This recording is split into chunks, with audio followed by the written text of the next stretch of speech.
జీవాన్ని కూడా మనల్ని కూడా ఎట్టి రీతిగా సమకూరుస్తూ వచ్చాడు. కాబట్టి ప్రతిదినము కూడా వాక్యాన్ని నేర్చుకుంటూ వస్తున్నాం. అదే విధంగా ఈ రోజు మన వాక్యం చెప్పమన్నప్పుడు ఓకే అని చెప్తాం గాని అంటే ఆ టైంకి వచ్చి కూర్చునేసరికి ఏదో తెలియని భయం. అంటే కానీ ప్రభు అయినప్పటికీ ప్రతిసారి కూడా ఎంతగానో సాయం చేస్తూ వస్తున్నాడు. కాబట్టి ఇప్పుడు మనం లేఖనాల్లోకి వెళ్తే సామెతలు 14వ అధ్యాయం మొదటి వచనం ఎవరైనా చదివి సాయం చేయగలరు? సామెతలు 14:1. జ్ఞానం జ్ఞానవంతురాలు తన ఇల్లు కట్టును, మూఢురాలు తన చేతులతో తన ఇల్లు ఊడబెరుకును.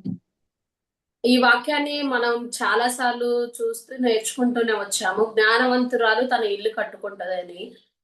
సో అంటే ఎటువంటి జ్ఞానం కలిగినప్పుడు ఇల్లు కట్టుకొనగలము అంటే ఆత్మీయ జ్ఞానం కలిగినప్పుడే మనం మన యొక్క ఆత్మీయ యొక్క గృహంను కట్టుకొనగలము. ఈ లోకంలో గృహాన్ని అంటే కుటుంబాన్ని కట్టుకునే బాధ్యత దేవుడు స్త్రీలకు ఇచ్చాడు. ఎందుకంటే స్త్రీలు ఏ విధంగా వారి యొక్క గృహాన్ని కావచ్చు, వారి యొక్క పిల్లల్ని ఏ విధంగా పెంచాలన్నది దేవుడు స్త్రీకి అట్టి జ్ఞానాన్ని ఇచ్చి ఆయన నడిపిస్తూ వస్తాడు. అయితే కొంతమంది అంటే కుటుంబాల్లో అందరని కాదు, కొంతమంది అంటే నీకేం తెలుసులని కొన్ని సందర్భాల్లో వాడుతూ వస్తారు. కానీ అయినప్పటికీ కూడా దేవుని దృష్టిలో స్త్రీలు ఎంతగానో గొప్ప ఉన్నత స్థానంలో దేవుడు ఉంచుతూ వచ్చాడు.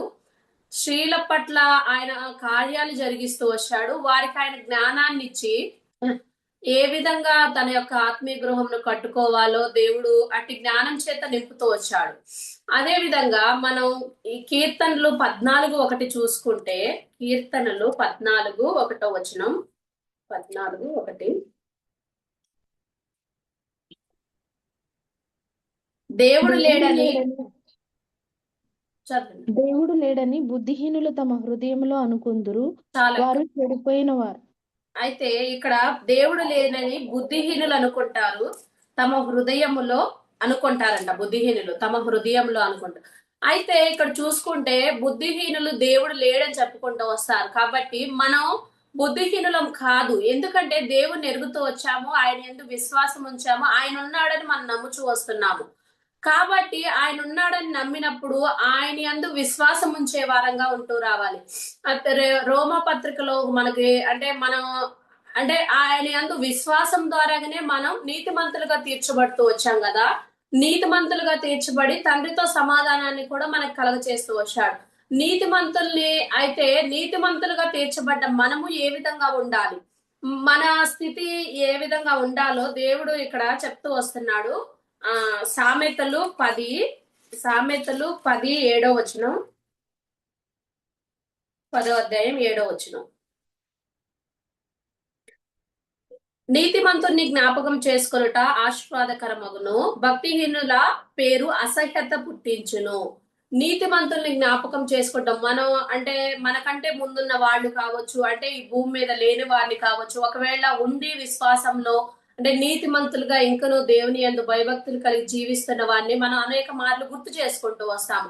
వాళ్ళు ఆ విధంగా జీవించారు, వాళ్ళు ఆ విధంగా అంటే దేవునితో ఏ విధంగా నడుచుకున్నారు, అవన్నీ కూడా మనం గుర్తు చేసుకొని మనం కూడా ఆ విధంగా ఉండాలని చాలా సందర్భాల్లో నా మటుకు నేనైతే కొంతమంది అంటే చూసినప్పుడు నేను అనుకుంటూ వస్తున్నాను, నిజంగా అంత ప్రార్థనా జీవితం కలిగి ఉండాలి, అంత భయభక్తులు ఉండాలి అని. అంటే నీతిమంతులుగా ఎప్పుడైతే జ్ఞాపకం చేసుకుంటా ఆశీర్వాదకరము. కాబట్టి మన యొక్క జీవితంలో మనం ఏ విధంగా ఉంటూ వస్తున్నాం, మనల్ని అంటే మన కుటుంబంలో కావచ్చు, మన సంఘంలో కావచ్చు, మనల్ని ఎవరైనా జ్ఞాపకం చేసుకున్నప్పుడు మనం ఇతరులకి ఆశీర్వాదకరంగా ఉంటున్నామా అన్నది ప్రభు మనతో మాట్లాడుతూ వస్తున్నాడు. అంటే ఈ యొక్క ఏంటంటే ఇతరులకి మనం ఆశీర్వాదకరంగా ఉండాలి అన్న మాత్రమే దేవుడు మనల్ని రక్షిస్తూ వచ్చాడు కదా, మనల్ని ఆయన బిడ్డలుగా చేసుకుంటూ వచ్చాడు.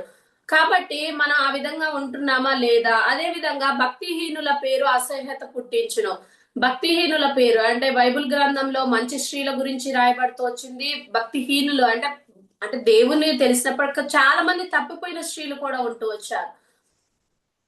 అంటే కొంతమంది స్త్రీలు యెజబేలు కావచ్చు, తను అంటే నిజంగా ప్రవక్తల్ని చంపాలని చూస్తూ వచ్చింది. అతల్య కావచ్చు, హెరోదియా కావచ్చు, లోతు భార్య కావచ్చు. అంటే వీళ్ళ పేరు చెప్పుకున్నప్పుడు నిజంగా మనం ఏమనుకుంటూ వస్తాము, ఇలా ఉండకూడదు మనం. మనం అనేక మార్లు నిజంగా ఇలా ఉండకూడదు. దేవుని దృష్టికి వాళ్ళు నిజంగా వారి యొక్క పేరు కూడా అసహ్యత పుట్టించిద్దంట, భక్తిహీనుల యొక్క పేరు. కానీ నీతిమంతుల్ని జ్ఞాపకం చేసుకున్నప్పుడు ఆశీర్వాదకరంగా ఉంటూ వస్తాడ. కాబట్టి మనందరం కూడా ఆ విధంగా ఉండాలని ప్రభు కోరుకుంటూ వస్తున్నాడు.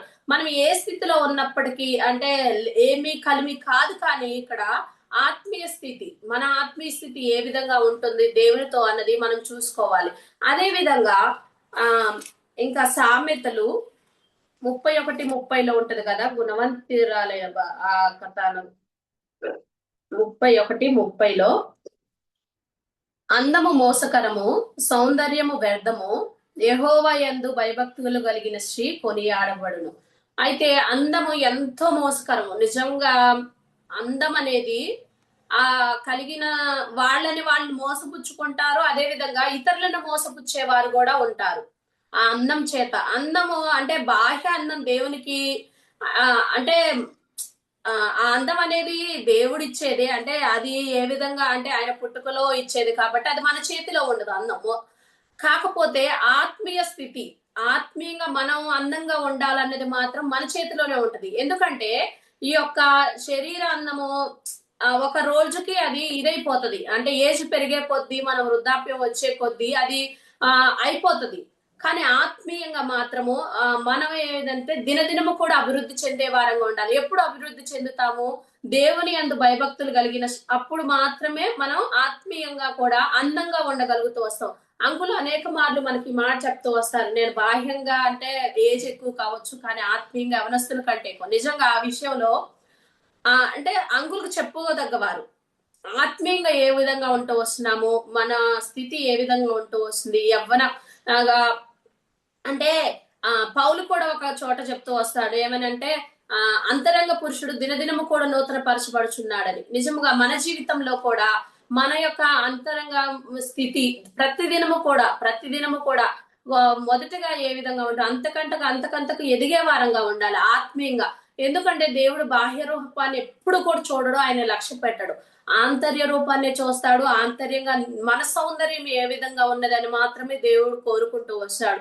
అదే విధంగా ఇక్కడ ఇప్పుడు మనం చూసిన వచనాలలో జ్ఞానవంతురాలు ఉంది కదా, జ్ఞానవంతురాలు తన ఇల్లు కట్టుకుంటది. మూఢురాలు ఏం చేస్తుంది? తన చేతులతో తన ఇల్లు ఊడబెరుక్కుంటది. అదే విధంగా నీతిమంతుణ్ణి జ్ఞాపకం చేసుకున్నట్టు ఏంటిది? ఆశీర్వాదకరము. భక్తిహీనుల పేరు అసహ్యత పుట్టించేదిగా ఉంటూ వస్తుంది.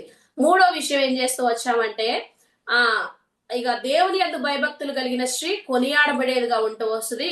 అదే విధంగా అంటే ఆ వచనాన్ని ఇటు అటు వేశాను నేను. అందం అనేది మోసకరము కదా, అంటే మంచి గుణాలు ఉన్నాయి, దీనిలో చెడ్డ గుణాలు ఉన్నాయి. కాబట్టి ఆ మంచి గుణాలు కలిగిన స్త్రీని ఒకరిని మనం చూసుకుంటూ వస్తాము. అంటే మనుషుల దృష్టికి అంటే శ్రేష్టమైనవి, దేవుని దృష్టికి అవి శ్రేష్టమైనవి కావు. ఎందుకంటే మనుషులు పై రూపాన్ని చూస్తూ వస్తారు, కానీ దేవుడు మాత్రం హృదయాన్ని చూస్తూ వస్తాడు. దేవుని దృష్టిలో ఎన్నికైనవి మాత్రమే అవి ఏర్పరచబడినవి. అదే విధంగా ఎందుకంటే దేవుడు అంటే కొంతని అందంగా, కొంతని అందహీనంగా పుట్టించినప్పటికీ ఏ విధంగా అంటే దేవుని యందు అతిశయించాలి మాత్రమే దేవుడు ఆ విధంగా చేస్తూ వస్తాడు. దేవుని యొక్క ఏర్పాట్లో స్త్రీ ఏ విధంగా ఉండాలి అన్నది, అదే విధంగా దేవునిపై ఆధారపడినప్పుడు ఏ విధంగా కార్యాలు చూస్తూ వద్దాం అన్నది కూడా మనం ఒకసారి చూద్దాం. స్త్రీల ద్వారా కూడా దేవుడు ఎన్నో గొప్ప కార్యాలు చేస్తూ వచ్చాడు. ఆ స్త్రీలు ఏ విధంగా అంటే స్త్రీని బలహీనమైన ఘటం అని కూడా అంటారు కదా, అంటే ఆదికాండంలో కూడా ఉంటూ, అదే విధంగా పేతురు రాసిన పత్రికలో కూడా ఉంటది. కాబట్టి అటువంటి స్త్రీల ద్వారాగా దేవుడు తన యొక్క కార్యాలను జరిగిస్తూ వచ్చాడు. అదే విధంగా వారిని ఏ విధంగా దేవుడు చేస్తూ వచ్చాడు అన్నది కూడా మనం ఆదికాండము 29వ అధ్యాయం 16-17 వచనాలు ఎవరైనా చదివి సాయం చేయగలరు. ఆదికాండం 29వ అధ్యాయం 16-17 వచనాలు.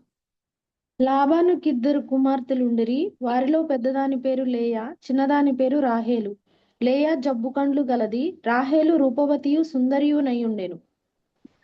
అయితే ఇక్కడ రెండు రకాల స్త్రీల గురించి మనం చూస్తూ వస్తాము. ఒకళ్ళే జబ్బు కలిగిన వారు, మరొకళ్ళేమో అంటే అందమైన వారు, రూపవతి సుందరి అయి ఉంటూ వచ్చారు.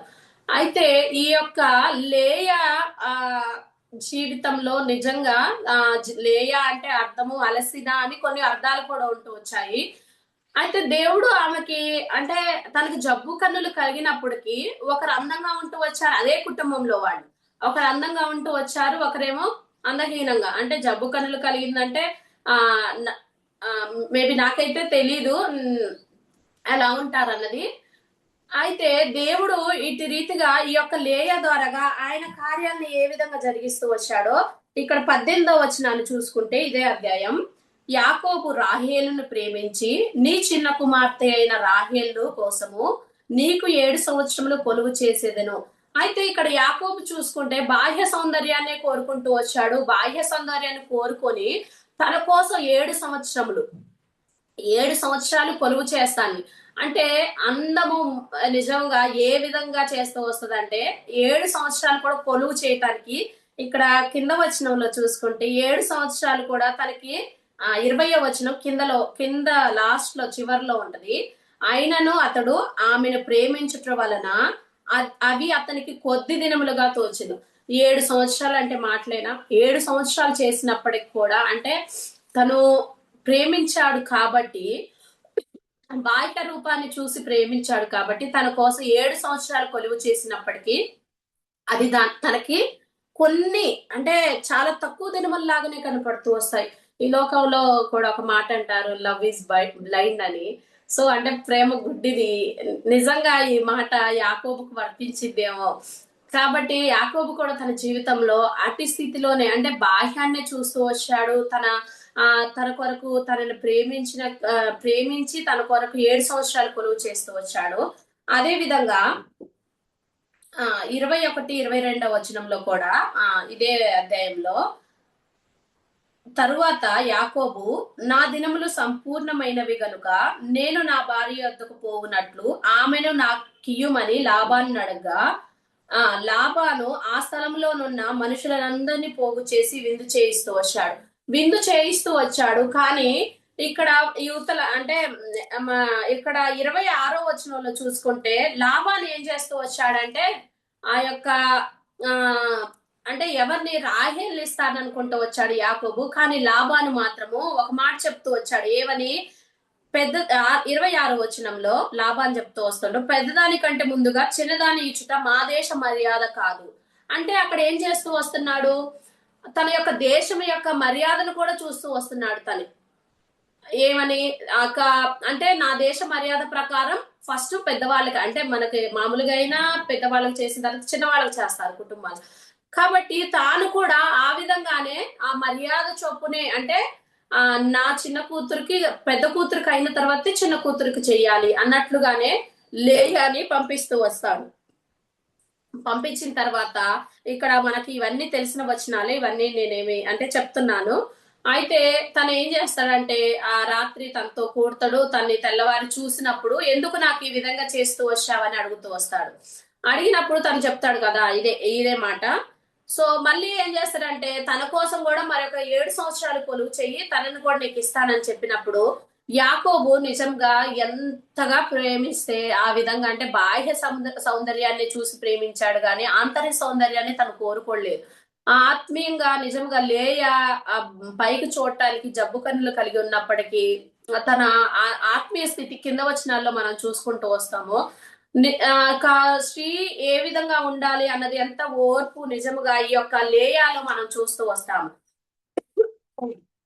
అయితే తన కోసం కూడా మరి ఒక 7 సంవత్సరాలు తను కొలువు చేస్తూ వస్తాడు. తన మామ దగ్గర పని చేస్తూ వస్తాడు. మళ్ళీ అక్కడ కూడా అదే మాట అంటాడు. అవి కూడా కొన్ని దినాల్లాగానే తనకు కనపడుతూ వచ్చినాయట. అంటే మొత్తం 14 సంవత్సరాలు రాహేలు కోసము తన మామ యొద్ద పని చేస్తూ వచ్చాడు. అయితే ఈ యొక్క లేయ జీవితాన్ని చూసుకుంటే అంటే ఎంతసేపు రాహేలు పైన తన ప్రేమిస్తూ వచ్చాడు, రాహేల్నే ప్రేమిస్తూ వచ్చాడు, రాహేల్నే చూస్తూ వచ్చాడు. పెళ్లి చేసుకున్నప్పటికీ లేయా పైన తన మనసు ఎక్కడా కూడా లేదు. అంటే ఎంత ఎంతగా తను బాధపరచబడుతూ వచ్చి ఉంటది. అంటే 7 సంవత్సరాలు కూడా తనతో లేకపోతే నిజంగా భర్త భార్య అంటే ఆ స్థితి తనకు లేదు. అయినప్పటికి కూడా తను ఏ విధంగా ఉంటూ వచ్చిందో మనం ఇక్కడ చూసుకుంటూ వద్దాము. 31 వచనము. 30, 31 వచనము. ఎవరైనా చదివి సాయం చేయగలరు కొంచెం? యాకోబు రాహేలును కూడెను, మరియు అతడు లేయా కంటే రాహేలును బహుగా ప్రేమించి అతనికి మరి 7 కొలువు చేసెను. లేయా ద్వేషింపబడుట యెహోవా చూచి ఆమె గర్భము తెరిచెను, రాహేలు గొడ్రాలై ఉండెను. చూశారు కదా, అంటే ద్వేషించబడట. లేయా ఇక్కడ అంటే యాకోబు ప్రేమిస్తూ వచ్చాడు. యాకోబు పై రూపాన్ని చూసి ప్రేమించాడు, లేయాని ప్రేమించలేదు. లేయాని ఏం చేస్తాడు? ద్వేషిస్తూ వచ్చిన వాడిగా ఉన్నాడు. కానీ లేయాని ద్వేషించినప్పటికీ దేవుడు మాత్రము లేయా వైపు చూస్తూ వచ్చాడు. అంటే మనుషులు, ఈ లోకంలో ఉన్న మనుషులకి పై రూపాన్ని చూసి లేకపోతే వారి యొక్క స్థితిగతులు అంటే వారి యొక్క ఉన్నత స్థానాలను చూసి ప్రేమించవచ్చు. కానీ దేవుడు మాత్రము వారి యొక్క ఆంతర్య స్థితిని చూసి మాత్రమే ప్రేమించేవాడిగా ఉంటూ వస్తాడు. ఈ యొక్క లేయా అన్ని సంవత్సరాలు కూడా తను ఎదురు చూస్తూ వచ్చింది. ఎదురు చూసినప్పటికీ తనకు దేవుడు తనని ఆశీర్వదిస్తూ వచ్చాడు. తన యొక్క గర్భాన్ని తెరిచి తనకి ఏం చేస్తూ వచ్చాడు? ఆ గనుక ఏమిటి అయితే తనని ప్రేమిస్తూ అయితే ద్వేషించబడట దేవుడు చూసి తన యొక్క గర్భాన్ని తెరుస్తూ వచ్చిన వాడిగా ఉన్నాడు. తన యొక్క గర్భాన్ని తెరిచినప్పుడు నిజముగా ఆ యొక్క బాధ, నిజం ఆ ద్వేషం, ఆ యొక్క స్థితి మొత్తం కూడా పోతుంది కదా. అంటే ఆ మనుషులు ప్రేమించకపోవచ్చు, మనుషులు చూడకపోవచ్చు, కానీ లేయాని ఎవరు చూస్తూ వచ్చారు? దేవుడు చూస్తూ వచ్చిన వాడిగా ఉన్నాడు. దేవుడు ఆమె పట్ల తన కార్యాన్ని జరిగిస్తూ వచ్చాడు. అదే విధంగా ఇక్కడ మనం చూసుకుంటే గర్భఫలము యెహోవా ఇచ్చు బహుమానం కదా. అటువంటి బహుమానాన్ని లేయా జీవితంలో దేవుడు ఇస్తూ వచ్చిన వాడిగా ఉన్నాడు.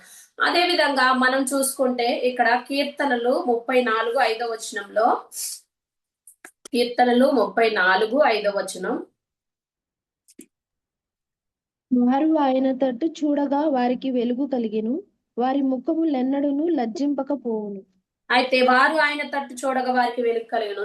లేయా యొక్క జీవితంలో అదే కలుగుతూ వచ్చింది. లేయా దేవుని వైపు చూస్తూ వచ్చింది. అది అంటే ద్వేషించబడట అటువంటి పరిస్థితిలో కూడా తన యొక్క చెల్లి కూడా తన యందు మేబీ ఎందుకంటే వీళ్ళిద్దరూ అంటే యాకోబు రాహేల్నే ప్రేమిస్తూ వచ్చాడు కదా. రాహేల్ యందునే తన మనసంతా ఉంచుతూ వచ్చాడు. లేయాని ఎక్కడా కూడా తను ప్రేమించలేదు. కానీ అటువంటి పరిస్థితిలో కూడా దేవుని వైపు తను చూసినప్పుడు ఆమెకి ఏం కలుగుతూ వచ్చింది? ఆ వెలుగు. నిజముగా గర్భఫలం అనేది ఆ రోజుల్లో చాలా ప్రాముఖ్యమైనది. పిల్లలు లేకపోతే ఎటువంటి స్థితి ఉంటుందో వస్తుందో. కానీ అటువంటి తన జీవితంలో అంటే ఆ చీకటి అంధకారమైన పరిస్థితిలో ఉన్న తన జీవితానికి దేవుడు వెలుగుకరంగా మారుస్తూ వచ్చిన వాడిగా ఉన్నాడు. అదే విధంగా 54వ అధ్యాయం 9వ వచనంలో కూడా ఉంటది ఒక మాట. 54వ అధ్యాయం కీర్తనలు 9వ వచనం. చెవులను కలగ చేసిన వాడు వినకుండునా, కంటిని నిర్మించిన వాడు కానకుండునా కదా. దేవుడు చెవులను నిజముగా ఆయన ప్రతి ఒక్క మొరని అంటే నిజముగా చేసే మొరని ఆయన కంపల్సరీ వింటూ వస్తాడు. ఇక్కడ లేయా జీవితంలో అదే చూస్తూ వచ్చిండు. దేవుడు అదే చేస్తూ వచ్చాడు. ఆయన కార్యాన్ని చేస్తూ వచ్చాడు. లేయా యొక్క స్థితిని చూస్తూ వచ్చాడు. మనుషులు ప్రేమించలేదు, కానీ దేవుడు తను ఎంతగానో ప్రేమించి తనకు గర్భఫలాన్ని కూడా దయచేస్తూ వచ్చాడు. మన జీవితంలో కూడా అనేక మార్లు ద్వేషించబడుతూ వస్తాము, శ్రమ పెట్టబడుతూ వస్తాము. కుటుంబాల్లో కావచ్చు, లేకపోతే ఉద్యోగాల్లో కావచ్చు, ఎక్కడైనప్పటికీ ఎటువంటి పరిస్థితి అయినప్పటికీ దేవుని వైపు చూడాలి. ఈ లేయా బాహ్య స్థితి బాలేనప్పటికీ ఆంతర్య స్థితిని బట్టి దేవుని వైపు చూస్తూ వచ్చింది. తను ఎంతగానో దేవుని వైపు చూసినప్పుడు తన యొక్క ద్వేషించబడుట, తన యొక్క స్థితిని నిజముగా ఆ స్థితి అంతటి నుంచి కూడా దేవుడు విడిపిస్తూ వచ్చిన వాడిగా ఉన్నాడు. అదే విధంగా మరలా ఆదికాండము వస్తే 29:32 వచనంలో నేను చదువుతాను. ఆదికాండము 29:32. లేయా గర్భవతి అయి కుమారుని కని యెహోవా నా శ్రమను చూసి ఉన్నాడు గనక నా పెనిమిటి నన్ను ప్రేమించును గదా అనుకొని అతనికి రూబేన్ అని పేరు పెట్టెను. అంటే ద్వేషించబడిన స్థితి నుంచి ప్రేమించే స్థితి, నిజంగా ప్రేమించును గదా అనుకొని తనకి రూబేన్ అని పేరు పెడుతూ వచ్చింది. దేవుడు ఎటు రీతిగా తన యొక్క శ్రమను చూస్తూ వచ్చాడు కదా. నా శ్రమ కూడా అటువంటి పరిస్థితుల్లోనే మనం ఉంటూ రావచ్చు. అనేక కుటుంబాల్లో కావచ్చు, ఎక్కడైనప్పటికీ దేవుని వైపు చూసినప్పుడు మన శ్రమని ఆయన మీద వేసినప్పుడు ఆయనే వాటన్నిటి నుంచి కూడా విడిపించి ఈ యొక్క లేయ జీవితంలో ఏ విధంగా తనకు వెలుగు కలుగ చేస్తూ వచ్చాడో ఆయన తట్టు చూసినప్పుడు మన జీవితాల్లో కూడా అటువంటి వెలుగుని దేవుడు కలుగ చేస్తూ వస్తాడు. హెబ్రీ పత్రికల్లో కూడా ఉంటుంది కదా, విశ్వాసమును కర్త అయిన దాన్ని కొనసాగించే యేసు వైపు చూసే వారంగా ఉండాలి. విశ్వాసమునకు కర్త అయిన యేసు వైపు చూసినప్పుడు ఏమైతుందంటే ఎటువంటి పరిస్థితి అయినప్పటికీ రక్షించబడుతూ వచ్చాము, దేవుడు ఉన్నాడని నమ్ముతూ వస్తున్నాము కదా. ప్రతి పరిస్థితిలో కూడా దేవుడు ఉన్నాడు. మాట వరకే కాదు, ఆత్మీయంగా అంతరంగ దేవుడు ఉన్నాడు విశ్వాసం ఉంచి ఆ విధంగా ప్రార్థించినప్పుడు లేయా జీవితంలో లేయా ఎన్ని సంవత్సరాలైతే ద్వేషించబడుతూ వచ్చిందో, శ్రమ పెట్టబడుతూ వచ్చింది. మనుషులు ద్వేషించవచ్చు ఎన్ని ఇయర్స్ అయినా, అది ఎన్ని సంవత్సరాలైనా, కానీ దేవుని దృష్టిలో మనం ఏమై ఉన్నామో మనం ఎరగాలి. అదే విధంగా ఇక్కడ చూసుకుంటే మనకి మనుషుల నుంచే వచ్చే సహాయం కావచ్చు, ఆ ప్రేమ కావచ్చు, ఒక రోజు కాగిపోతూ వస్తుంది. కానీ దేవుని నుంచి వచ్చే ప్రేమ మనం జీవించినంత కాలం కూడా ఆయన మనల్ని ప్రేమించే వాడిగా ఉంటూ వస్తాడు. మనం తప్పిపోతూ వస్తాము, కానీ దేవుడు తప్పిపోడండి. నిజంగా ఆ ఆయన మన జీవితాల్లో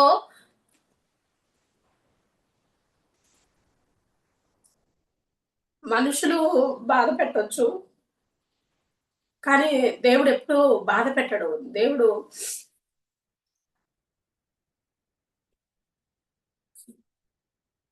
దేవుని వైపు చూసినప్పుడు ఏమవుతుందంటే ఆయన కార్యాలు మన పట్ల జరిగిస్తూ వస్తాడు. అదే విధంగా యెషయాలో కూడా ఒక వచనాన్ని చూసుకుందాం. యెషయా 41:14.